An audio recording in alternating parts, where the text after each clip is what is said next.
Ukraine has made China rethink on Taiwan. China appears determined on using force in Taiwan, with Russia's experience in Ukraine affecting Beijing's calculations on when and how, not whether, to invade. I wouldn't underestimate President Xi's determination to assert China's control over Taiwan. Our sense is that it probably affects less the question of whether the Chinese leadership might choose some years down the road to use force to control Taiwan, but how and when they would do it. I suspect the lesson that the Chinese leadership and military are drawing is that you've got to amass overwhelming force if you're going to contemplate that in the future. Said Bill Burns, Director, Central Intelligence Agency. No conflict and no war is the biggest consensus between China and the United States. Only by adhering strictly to the One China policy, only by joining hands to constrain and oppose Taiwan independence, can we have a peaceful reunification. Said Qin Gang, China's ambassador to the United States. End Ukraine war to prevent nuclear abyss, Belarus. Belarus President Alexander Lukashenko has said that the West, Ukraine, and Russia must all agree to halt the conflict in Ukraine to avoid the abyss of nuclear war. We must stop, reach an agreement, end this mess, operation, and war in Ukraine. Let's stop and then we will figure out how to go on living. There's no need to go further.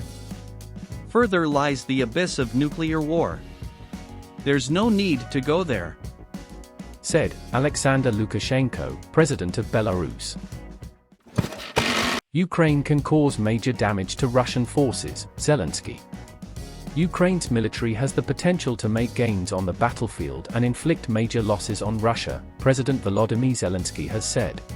We agreed that our forces have the strong potential to advance on the battlefield and inflict significant new losses on the occupiers. Every one of these Russian attacks is an argument for Ukraine to receive more HIMARS and other modern and effective weapons. Every one of these attacks only strengthens our desire to defeat the invaders, and that will certainly happen. Said Volodymyr Zelensky, President of Ukraine. 15,000 Russians killed in Ukraine, says MI6 chief. Assessing that Russian President Putin has suffered far greater losses than expected, British spy chief said some 15,000 Russians have died in the Ukraine invasion. That's probably a conservative estimate. That is the same number, roughly, as they lost in 10 years in Afghanistan in the 1980s. And these are not middle-class kids from St. Petersburg or Moscow. These are poor kids from rural parts of Russia. They are from blue-collar towns in Siberia. They are disproportionately from ethnic minorities. These are his cannon fodder. I think he, President Putin, has suffered a strategic failure in Ukraine. It is obviously not over. He has obviously made, and the Russian forces have made, some incremental progress over recent weeks and months, but it is tiny amounts. We are talking about a small number of miles of advance. When they take a town, there is nothing left. It is obliterated. And I think they are about to run out of steam. I think our assessment is that the Russians will increasingly find it difficult to supply manpower over the next few weeks. They will have to pause in some way, and that will give Ukrainians opportunities to strike back. Their morale is still high. They are starting to receive increasing amounts of good weaponry. Said Richard Moore, Chief of the UK Secret Intelligence Service, MI6. Russia, Ukraine sign key grain export deal with UN and Turkey. Russia and Ukraine on Friday signed a landmark deal with the UN and Turkey to resume grain shipments that could ease a global food crisis. Today, there is a beacon on the Black Sea, a beacon of hope, a beacon of possibility, a beacon of relief. It will bring relief for developing countries on the edge of bankruptcy and the most vulnerable people on the edge of famine. Said Antonio Guterres, Secretary General of the United Nations. This joint step we are taking with Ukraine and Russia will hopefully revive the path to peace. Said Recep Tayyip Erdogan, President of Turkey. UN responsible for guaranteeing grain exports, Zelensky. President Volodymyr Zelensky said the UN was responsible for guaranteeing a landmark deal between Ukraine and Russia aimed at unblocking Ukrainian Black Sea grain exports. Russia could engage in provocations, attempts to discredit the Ukrainian and international efforts. But we trust the United Nations. Now it's their responsibility to guarantee the deal. There is a chance to reduce the seriousness of the food crisis caused by Russia and prevent a global catastrophe of famine that could lead to political chaos in many countries, particularly those that help us. It's another demonstration that Ukraine is capable of resisting this war, said Volodymyr Zelensky, president of Ukraine. Russia strikes Ukraine's Odessa port, key to grain deal. Ukraine has said that Russian missiles had struck the Odessa port, one day after Moscow and Kiev penned a deal to resume grain exports blocked by the war.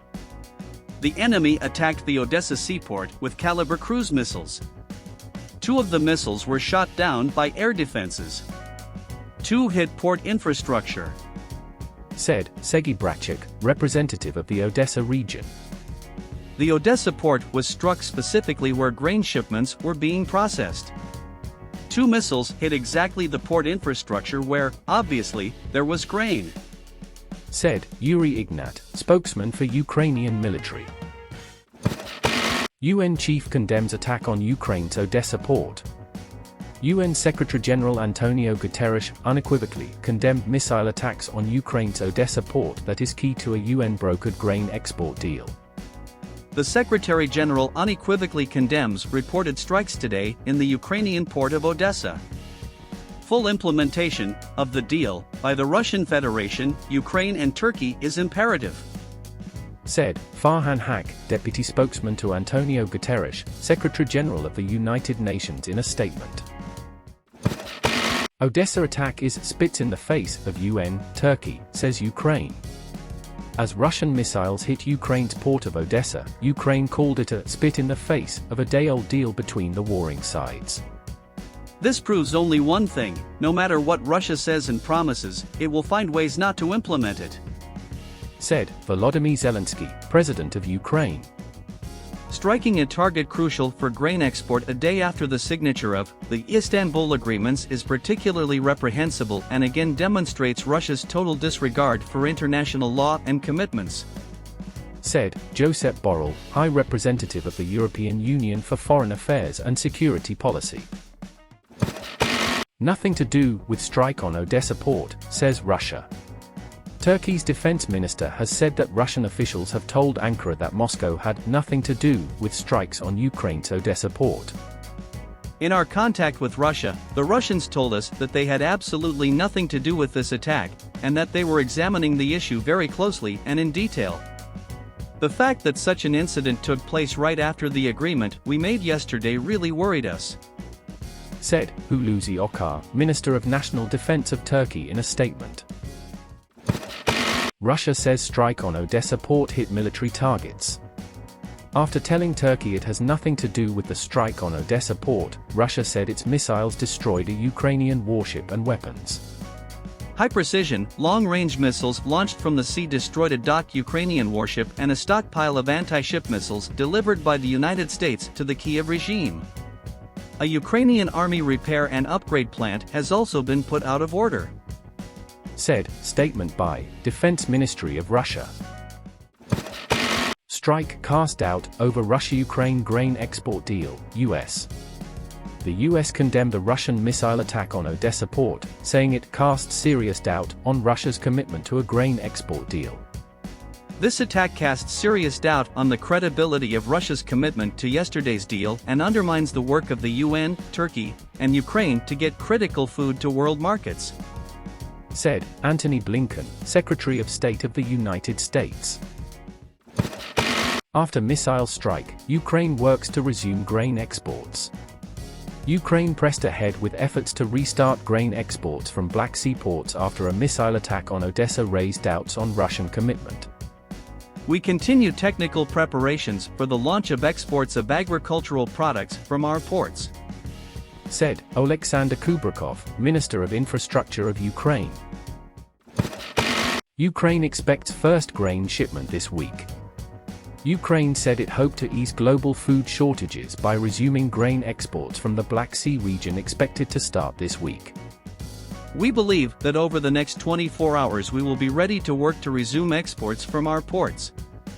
We are talking about the port of Chornomorsk, it will be the first, then there will be Odessa, then the port of Pivdeny," said Yuri Vaskov, Deputy Minister for Infrastructure of Ukraine. "It is very important that our farmers receive funding this year and have the opportunity to carry out the sowing campaign for the next season, because without this we will lose the entire agricultural cycle and the entire industry. It's a question of the survival of our entire agricultural industry." We all saw perfectly on Saturday that it is not a problem for them to shell the port infrastructure. This is the main risk to the deal, and we understand that it can scare the market, said Oleksandr Kubrakov, Minister of Infrastructure of Ukraine. U.S. delegation meets Zelensky, vows continuous support. A senior U.S. congressional delegation met Ukrainian President Zelensky and promised to try to ensure continued support in the war against Russia. The United States, along with allies and partners around the world, have stood with Ukraine by providing economic, military, and humanitarian assistance. We will continue to seek ways to support President Zelensky and the Ukrainian people as effectively as possible as they continue their brave stand, said statement by the U.S. congressional delegation. Gazprom to cut Nord Stream gas deliveries drastically. Citing technical condition, Gazprom said it was cutting daily gas deliveries via Nord Stream pipeline to 33 million cubic meters a day, about 20% of capacity. According to the information we have, there is no technical reason for a reduction of deliveries, said spokeswoman of Federal Ministry of Economics and Technology of Germany. We cannot agree to this. It is difficult for countries to give the green light to a mandatory gas reduction without knowing what will happen next winter, said Anna Moskwa, Minister of Climate and Environment of Poland. Zelensky urges Europe to boost Russia sanctions. Ukrainian President Volodymyr Zelensky called on Europe to retaliate against Russia's gas war by boosting its sanctions against Moscow. Today we heard new gas threats to Europe. This is an open gas war that Russia is waging against a united Europe. They don't care what will happen to the people, how they will suffer from hunger due to blocked ports, from winter cold and poverty, or the occupation. These are just different forms of terror. That is why you have to hit back. Do not think about how to bring back the turbine, but strengthen the sanctions, said Volodymyr Zelensky, President of Ukraine.